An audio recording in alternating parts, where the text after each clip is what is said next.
সবাইকে স্বাগত দীপ্ত সংবাদে সাথে রয়েছে দোলা ডলোরেস। শুরুতেই জানাবো বিআরবি কেবল সংবাদ শিরোনাম। রংপুরে অবসরপ্রাপ্ত শিক্ষক সহ একই পরিবারের 4 জনকে হত্যা, 2 জন আটক। বাহিনীর কর্মকর্তাদের পদোন্নতিতে দক্ষতা ও সততায় গুরুত্ব দিলেন প্রধানমন্ত্রী। মৌলভীবাজার চা বাগানের প্রাথমিক বিদ্যালয়ে 1200 টাকা সম্মানিতে শিক্ষকতা।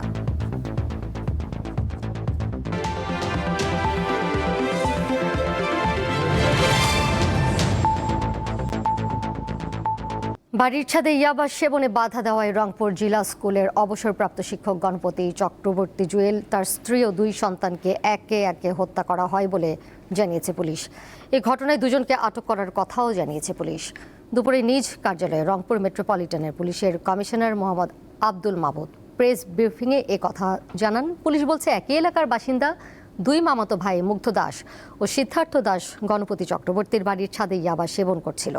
বিষয়টি গণপতি দেখে ফেলায় তাকে গলায় গামছা পেঁচিয়ে হত্যা করে তারা। পরে সিঁড়িতে তার স্ত্রী প্রীতিলতাকেও একইভাবে হত্যা করে আসামিরা। এরপর একইভাবে হত্যা করা হয় মাস্টার্স পড়ুয়া মেয়ে আগামী চক্রবর্তী ও ঘুমন্ত অবস্থায় শিশু প্রিয়মকে কাপড় পেঁচিয়ে ও বালিশ চাপা দিয়ে হত্যা করা হয়।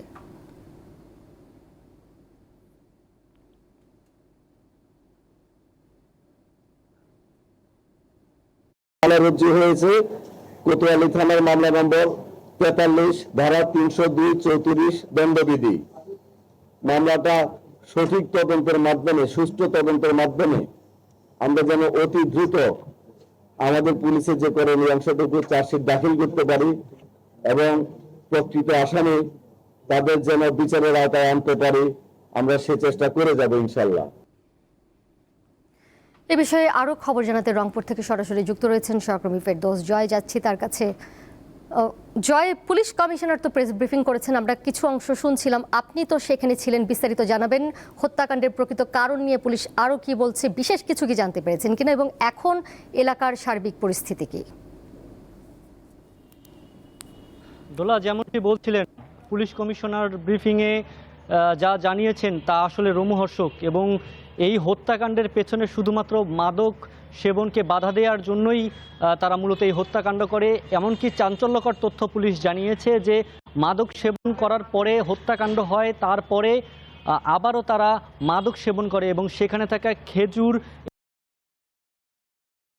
যাতে তারা অপেক্ষা করছিল যেন পরদিন অর্থাৎ শুক্রবার যেন মানুষ কম হবার পরে জুমার নামাজে যখন মানুষ বের হবে তখন যেন তারা সটকে পড়তে পারে। সেই সাথে আরও চাঞ্চল্যকর তথ্য দিয়েছে পুলিশ যে এই ঘটনা যেন ডাকাতি অথবা চুরি মনে হয়, সেজন্য তারা স্বর্ণালঙ্কার সহ আশেপাশের যে আসবাবপত্র রয়েছে বাড়ির সেগুলো কিন্তু ছড়িয়ে ছিটিয়ে দেয়। এবং সেই সাথে পুলিশ আরও জানিয়েছে যে একটি চুড়ি ছিল, সেই চুড়ি অর্থাৎ হাতের যে বালা ব্যবহার করে নারীরা, সেই বালাতে কিন্তু হিট দেওয়া হয় আগুন দিয়ে, যাতে করে বোঝা যায় যে এটি আসলে স্বর্ণের কিনা। শুধুমাত্র এই ক্লু থেকেই কিন্তু পুলিশ বুঝতে পারে যে হয়তো যারা আসামি অর্থাৎ যারা সাসপেক্ট রয়েছে তারা আসলেই কোনো স্বর্ণের দোকানে তারা কর্মরত। এই জায়গাটা থেকেই মূলত এই যে আপনি যে 2 জনের কথা বলেন, মুগ্ধ দাস ও সিদ্ধার্থ দাস, তাদেরকে কিন্তু পুলিশ আটক করে এবং জিজ্ঞাসাবাদের এক পর্যায়ে তারা এইসব তথ্য জানায়। আমি আছি রংপুর মেডিকেল কলেজ হাসপাতাল, এখানে কিন্তু ইতিমধ্যেই যে 4 জনের মরদেহ সেটি কিন্তু নিয়ে আসা হয়েছে, ময়নাতদন্ত চলছে। এখন পর্যন্ত এই ময়নাতদন্ত কিন্তু চলমান রয়েছে এবং খুব দ্রুত সময়ের মধ্যেই কিন্তু বোঝা যাবে যে এই ময়নাতদন্ত যে তথ্যে এবং এই দ্রুত সময়ের মধ্যে বোঝা যাবে যে এই হত্যাকাণ্ডের মোটিভ, মূল ঘটনা, কি কারণে হত্যা হয়েছিল এবং এটার সাথে অন্য কোনো বিষয় জড়িত ছিল কিনা এটাও কিন্তু জানা যাবে। এবং সবশেষ পাওয়ার তথ্য অনুযায়ী যে গোপীনাথ দাসের যে ভাই রয়েছেন গণপতি চক্রবর্তী, তিনি কিন্তু রংপুর মেট্রোপলিটন কোতোয়ালি থানায় আসামি করে এবং কয়েকজন অজ্ঞাত করে একটি হত্যা মামলা দায়ের করেছেন এবং সেই হত্যা মামলায় কিন্তু এখনও পুলিশ তদন্ত করছে। পুলিশ এটিও জানিয়েছে যে মাদক নির্মূলে অর্থাৎ মাদকের বিরুদ্ধে তারা কিন্তু যথেষ্ট অ্যাকশনে যাবে এই ঘটনার পরে। এবং সেই সাথে বলে রাখি যে 12 বছরের ছেলে যে প্রিয়ম, তার যে সহপাঠীরা রয়েছেন, তার যে বড় ভাইরা রয়েছেন, তারাও কিন্তু আন্দোলন করেছেন রংপুর জেলা স্কুল এবং রংপুর যে পুলিশ কমিশনারের কার্যালয় সেটির সামনে। এবং সেই সাথে তারা এই হত্যাকাণ্ডের বিচারের দাবিতে তারা বিভিন্ন আন্দোলন করছেন। দোলা, এই ছিল আমার কাছে রংপুর থেকে গণপতি সহ তার যে পরিবারের হত্যাকাণ্ডের সবশেষ তথ্য। দোলা, আমাদের সাথে যুক্ত ছিলেন সহকর্মী ফেরদৌস জয়। পরের প্রসঙ্গে যাচ্ছি। প্রধানমন্ত্রী তারেক রহমান বলেছেন, বাহিনীর কর্মকর্তাদের পদোন্নতির ক্ষেত্রে পেশাগত দক্ষতা, নেতৃত্বের গুণাবলী, শৃঙ্খলার মান, সততা, বিশ্বস্ততা ও আনুগত্যের ওপর জোর দিতে হবে। সকালে ঢাকা সেনানিবাসে বিমান বাহিনীর সদর দপ্তরে নৌবাহিনী ও বিমান বাহিনী নির্বাচনী পর্ষদ 2026-এর উদ্বোধনকালে তিনি কথা বলেন। প্রধানমন্ত্রী বলেন, দেশের স্বাধীনতা ও সার্বভৌমত্ব রক্ষায় বাংলাদেশ নৌ ও বিমান বাহিনী দায়িত্ব পালনের পাশাপাশি অভ্যন্তরীণ শান্তি শৃঙ্খলা, স্থিতিশীলতা ও দুর্যোগ মোকাবিলায় বেসামরিক প্রশাসনকে সহায়তার ক্ষেত্রে গুরুত্বপূর্ণ অবদান রেখে চলেছে। দেশের প্রয়োজনে বাংলাদেশ নৌ ও বিমান বাহিনীর ত্যাগের জন্য তিনি নৌ ও বিমান বাহিনী প্রধান থেকে শুরু করে বাহিনীর সকল সদস্যকে আন্তরিক ধন্যবাদ জানান।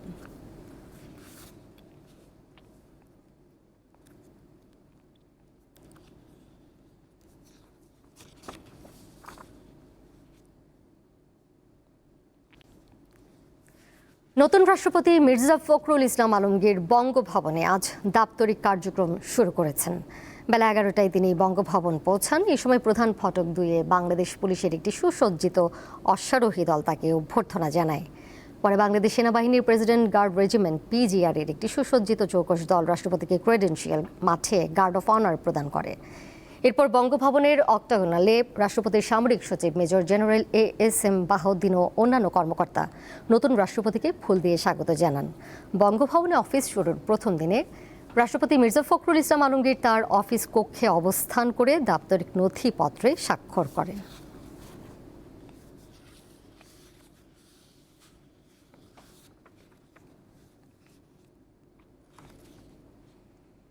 নতুন তথ্য সম্প্রচার মন্ত্রী আন্দালিব রহমান বলেছেন, সংবাদ মাধ্যম হচ্ছে গণতন্ত্রের অন্যতম স্তম্ভ। পূর্ববর্তী সরকারের সময় গণমাধ্যমের উপর যে নিয়ন্ত্রণ আরোপ করা হয়েছিল, সেই সংস্কৃতি থেকে বেরিয়ে এসে স্বাধীন ও উন্মুক্ত সাংবাদিকতার পরিবেশ নিশ্চিত করতে হবে। আজ সচিবালয়ে তথ্য সম্প্রচার মন্ত্রণালয়ের সভাকক্ষে প্রথম কর্মদিবস আয়োজিত এক পরিচিতি সভায় তিনি কথা বলেন। সভা শুরুর আগে মন্ত্রীকে ফুল দিয়ে বরণ করা হয়। জুলাই আন্দোলনের প্রেক্ষাপট তুলে ধরে আন্দালিব রহমান বলেন, সংবাদ মাধ্যম বা সাংবাদিকদের অবদান খাটো করে দেখার কোনো সুযোগ নেই। জনগণের তথ্য জানার অধিকার রয়েছে এবং তাদের সামনে তা সঠিকভাবে তুলে ধরা সরকারের নৈতিক দায়িত্ব।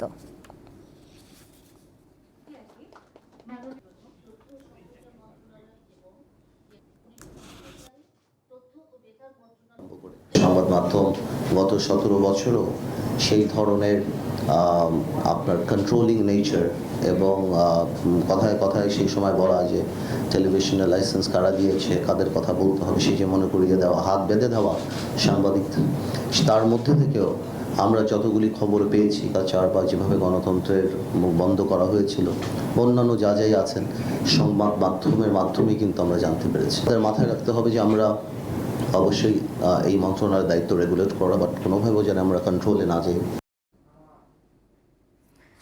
মাস শেষে বেতন মাত্র 1200 টাকা। অবিশ্বাস্য হলেও সত্য, এই সামান্য টাকায় মৌলভীবাজারের চা বাগান প্রাথমিক বিদ্যালয়ে বছরের পর বছর শিক্ষার আলো ছড়িয়ে যাচ্ছেন শিক্ষকরা।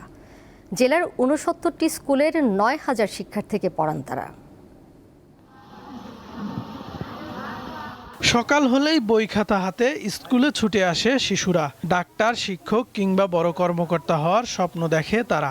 আর সেই স্বপ্নের প্রথম পাঠ তৈরি করেন যেসব শিক্ষক, মাস শেষে তাদের হাতে আসে মাত্র 1200 টাকা। আমাদের বেতনটা একটু বাড়লে একটু কি ভালো হোক, এই বেতন তো চলা যায় না, সংসার চালানো টাফ। এই বেতন না থাকার কারণে শিক্ষকরা যথাযথ পাঠদান করতে পারছে না স্কুলগুলোতে। সরকারি নিয়ম অনুযায়ী বিকাল 4টা পর্যন্ত স্কুল চলার কথা থাকলেও এই স্কুলগুলোতে কিন্তু বিকাল 4টা পর্যন্ত পাঠদান করা হয় না, আমরাও পারি না। একভুক্ত হতো, সরকারি যে জাতীয়করণ হতো, তাহলে আমাদের অর্থনৈতিকভাবে আমরা আরো উপরের দিকে যেতে পারতাম। দ্রব্যমূল্যের ঊর্ধ্বগতির এই সময়ে 1200 টাকা দিয়ে সংসার চালানো যেখানে অসম্ভব, সেখানে বছরের পর বছর একই সম্মানিতে পাঠদান করছেন তারা। প্রতিদিন মাটিতে বসতে হয়, আমাদের মাটিতে বসতে খুব অসুবিধা হয়। আমরা চাই আমাদের বেঞ্চ টেবিল, আমাদের চেয়ার টেবিল দেওয়া হোক। স্কুলের স্যাররা খুব ভালো মতন পড়ায়। সরকারের অনুরোধ করছি আমাদের শিক্ষকদের বেতন বাড়ানোর জন্য। মৌলভীবাজার জেলায় মোট 69টি বেসরকারি চা বাগান প্রাথমিক বিদ্যালয় রয়েছে, যেগুলো বাগান কর্তৃপক্ষ নিয়ন্ত্রণ করে। সরকারিভাবে তাদের শুধু বই দেয়া হয়। সম্প্রতি সরকার চা বাগানের এলাকায় কিছু সংখ্যক বিদ্যালয় জাতীয়করণের উদ্যোগ গ্রহণ করেছেন। হয়তো খুব তাড়াতাড়ি আমরা এর সুফল দেখতে পাবো। টিচারদের সহযোগিতার জন্য আপনাদের যদি কোনো প্রস্তাব থাকে আমাদের কাছে সংশ্লিষ্ট চ্যানেলের মাধ্যমে পাঠাবেন। ইনশাআল্লাহ আমরা যত ধরনের সহযোগিতা করা সম্ভব আমাদের সীমাবদ্ধতার ভিতরে সব সহযোগিতা করার জন্য আমরা প্রস্তুত আছি। চা বাগানের এসব শিক্ষক চান না করুণা, চান শ্রমের ন্যায্য মূল্য ও সম্মানজনক বেতন। যারা প্রজন্মের পর প্রজন্মকে শিক্ষার আলো দেখাচ্ছেন, তাদের জীবনে আলো কবে পৌঁছাবে? কাউসার আহমেদ, দীপ্ত, বার্তাকক্ষ। মেহেরপুরে প্রতিবন্ধী নারীকে ধর্ষণ মামলায় ইউনিয়ন পরিষদের সদস্য কলিমুদ্দিন ওরফে কালুকে যাবজ্জীবন কারাদণ্ড দিয়েছে আদালত। দুপুরে মেহেরপুর নারী ও শিশু নির্যাতন দমন ট্রাইব্যুনালের বিচারক আলী মাসুদ শেখ এর রায় দেন। রায় ঘোষণার পর আদালত থেকে কারাগারে নেওয়ার সময় হঠাৎ জ্ঞান হারিয়ে ফেলেন সাজাপ্রাপ্ত আসামি। পরে তাকে মেহেরপুর 250 শয্যা জেনারেল হাসপাতালে নেওয়া হয়। দণ্ডপ্রাপ্ত কলিমুদ্দিন কালু পিরোজপুর গ্রামের আব্দুল মণ্ডলের ছেলে এবং পিরোজপুর ইউনিয়নের 2 নম্বর ওয়ার্ডের বর্তমান ইউপি সদস্য। 2023 সালের 18 ডিসেম্বর প্রতিবন্ধী নারীকে ধর্ষণ করেন কলিমুদ্দিন।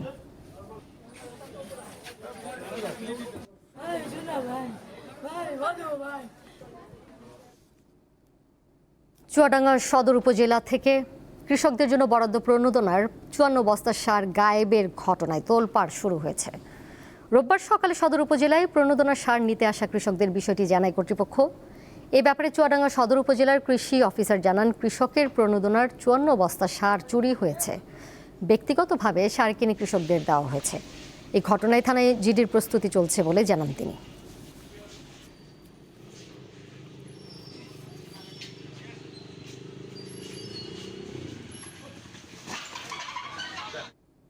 এবার কেওয়াই স্টিল চট্টগ্রাম সংবাদ।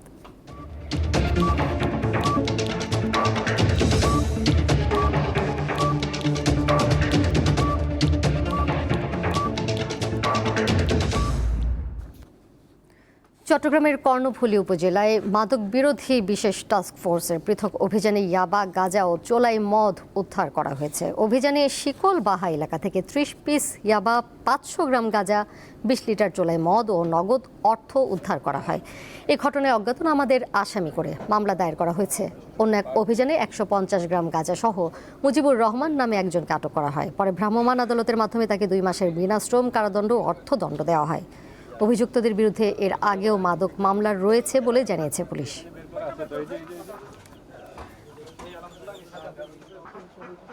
দীর্ঘদিনের ভরাট ও অবহেলায় অস্তিত্ব হারাতে বসেছিল দিনাজপুরের বিরল উপজেলার নোনাখাল। বর্ষায় জলাবদ্ধতার শুষ্ক মৌসুমে সেচের পানির সংকটে দুর্ভোগে ছিলেন কৃষক, জেলে ও খামারিরা। তবে পুনর্খননে বদলাতে শুরু করেছে সেই চিত্র। দিনাজপুর বিরলের পাকুড়া স্থলবন্দর থেকে একেবারেই বিরলের এই সীমান্ত ঘেঁষা হয়ে বোসাগঞ্জের প্রায় কয়েকশো কিলোমিটার এই খালটি পুনঃখনন করা হয়েছে। এই খালটির নাম লোনা খাল হিসাবে পরিচিত। এই খালটি পুনঃ সংস্কার করার ফলে এই এলাকার অর্থাৎ দিনাজপুর বিরলের 2টি ইউনিয়নকে একেবারেই যোগসূত্র গেঁথে দিয়েছে। একটি হচ্ছে ভান্ডারা ইউনিয়ন আর একটি হচ্ছে শহরগ্রাম ইউনিয়ন। এই 2 ইউনিয়নের উপর দিয়ে এই খালটি পুনঃ সংস্কার হওয়ার কারণেই এই এলাকার মানুষের কৃষির একটি ব্যাপক উন্নয়নের সম্ভাবনার দ্বার খুলে দিয়েছে। আগে যে ছিল না, তখন কিন্তু 2 পাশের জমিগুলোতে পানি ভরাট থাকতো। এখন এই নালাটা হয়েছে, হওয়ার পরে আমাদের জমিটা সুবিধা হয়েছে, আর পানি জমে থাকে না। যদি এই যে নালাতে যদি পানি থাকে আর কি, যদি সেখান থেকে মেশিন দিয়ে না করে কিন্তু প্রচুর মাছও হয়। খাল হয়েছে, এখন মাছটা থাকবে। এখন যদিও ওই পানি নাই হবি, তারপরেও যদি আসি ওরা মাছ মারি আমরা খাওয়া পারবো। মাছ টাছ হবে, মনে করেন হাঁস টাছ পালতে পারবে মানুষ, মাছ মারি খাওয়া যাবে। আগে তো পানি থাকতো না। এই নোনা খালের দুই পারের মানুষের কিন্তু একটি ব্যাপক কর্মচাঞ্চল্য ফিরে আসছে এবং অনেকেই চিন্তা করছে যে এই খাল হওয়ার কারণে তাদের গবাদি পশু, হাঁস, মাছ, কৃষি, গাছ সকল কিছুতেই তারা ব্যাপক পরিবর্তন ঘটাবে এবং এখানে তারা নতুন ভাবে তাদের কর্মজীবনের যে চাঞ্চল্য সেটি কিন্তু ফিরে আসবে এমনটা প্রত্যাশা করছে এই এলাকার মানুষ। সুলতান মাহমুদ, দীপ্ত টেলিভিশন, দিনাজপুর, বিরল। পবিত্র ঈদে মিলাদুন্নবী উপলক্ষে রাজধানীতে আজ বর্ণাঢ্য আনন্দ র্যালি হয়েছে। সকাল 10টায় আঞ্জুমানে রহমানিয়া আহমদিয়া সুনিয়া ট্রাস্টের উদ্যোগে এই আয়োজন করা হয়। গাউসিয়া কমিটি বাংলাদেশ ঢাকার সহযোগিতায় মোহাম্মদপুর কাদেরিয়া তৈবিয়া কামিল মাদ্রাসা থেকে বর্ণাঢ্য এই আনন্দ র্যালি বের হয়। এটি মোহাম্মদপুরের তাজমহল রোড, কৃষি মার্কেট, রিং রোড, শিয়া মসজিদ, মোহাম্মদপুর বাস স্ট্যান্ড, 7 মসজিদ রোড সহ বিভিন্ন এলাকা ঘুরে শ্যামলী ক্লাব মাঠে শেষ হয়।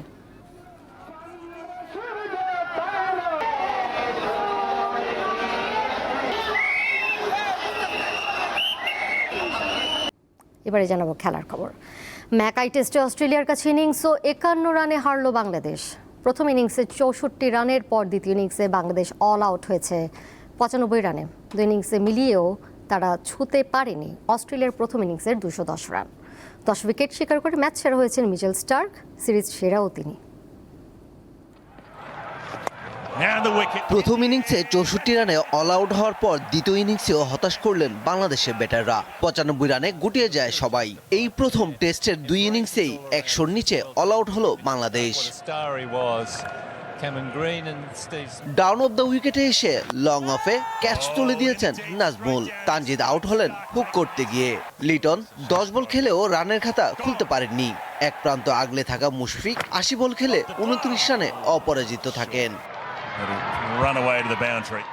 সকালে অজিদের 2 উইকেট তুলে নিতে প্রায় ঘণ্টাখানেক সময় লাগে টাইগারদের। এর মধ্যে প্রথম ইনিংসে স্বাগতিকরা এগিয়ে যায় 146 রানে।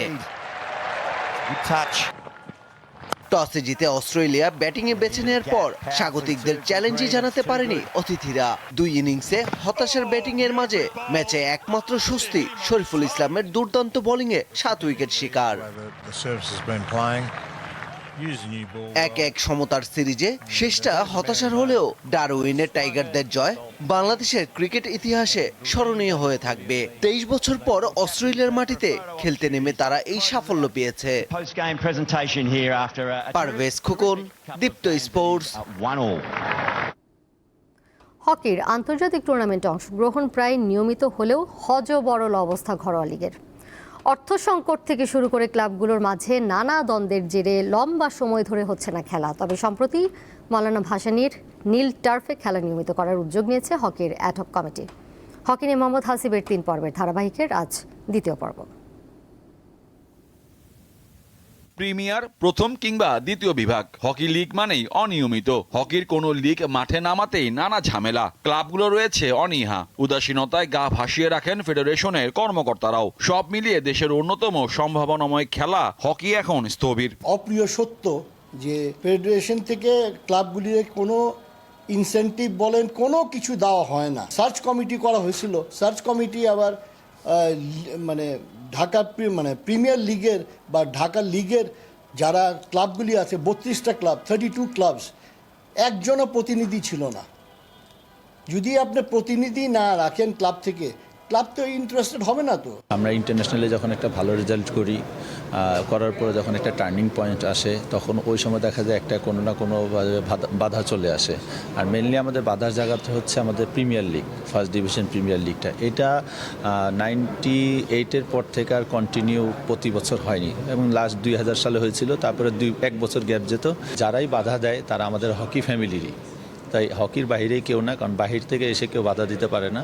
অনেক চেষ্টার পর অনিয়মিত হয়ে পড়া প্রথম বিভাগের লিগ শুরুর উদ্যোগ নেওয়া হয়েছে গেল 10 আগস্ট অ্যাডহক কমিটির প্রথম সভায়। সব ঠিকঠাক থাকলে সেপ্টেম্বরে মাওলানা ভাসানী হকি স্টেডিয়ামে নীল টার্ফে ফিরছে খেলা। 3 বছর আগে অর্থনৈতিক সংকটের কথা বলে প্রথম বিভাগে 12টির মধ্যে 10টি ক্লাব ফেডারেশনকে চিঠি দিয়ে জানিয়েছিল টাকা না দিলে তারা লিগ খেলবে না। এবার এমনটা হলে কি করবে ফেডারেশন? উঠেছে সে প্রশ্ন। ইগো ভাব ফেলে দিতে হবে। হ্যাঁ, আমরা একটা জিনিস শুনে থাকি যে আমরা একটা গাড়িতে যাই, আমাদের পিছনে 2টা ট্রাকে আমাদের ইগো থাকে।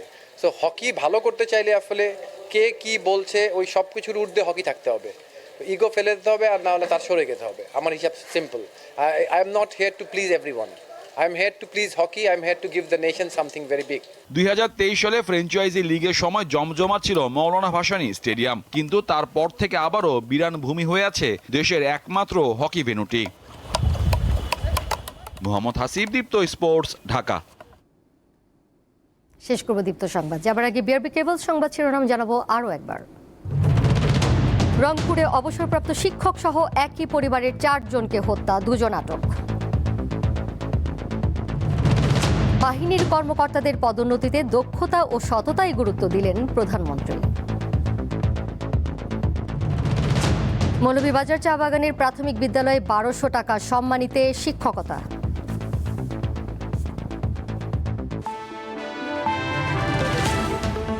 এই ছিল এখনকার মতো। পরের সংবাদ নিয়ে ফিরবো সন্ধ্যা 6টা 40 দেখার আমন্ত্রণ রইল। এছাড়াও আরও তথ্য এবং বিনোদনের নানা খবরাখবর জানতে যুক্ত থাকুন দীপ্ত ডিজিটাল প্ল্যাটফর্মে। সবাইকে ধন্যবাদ।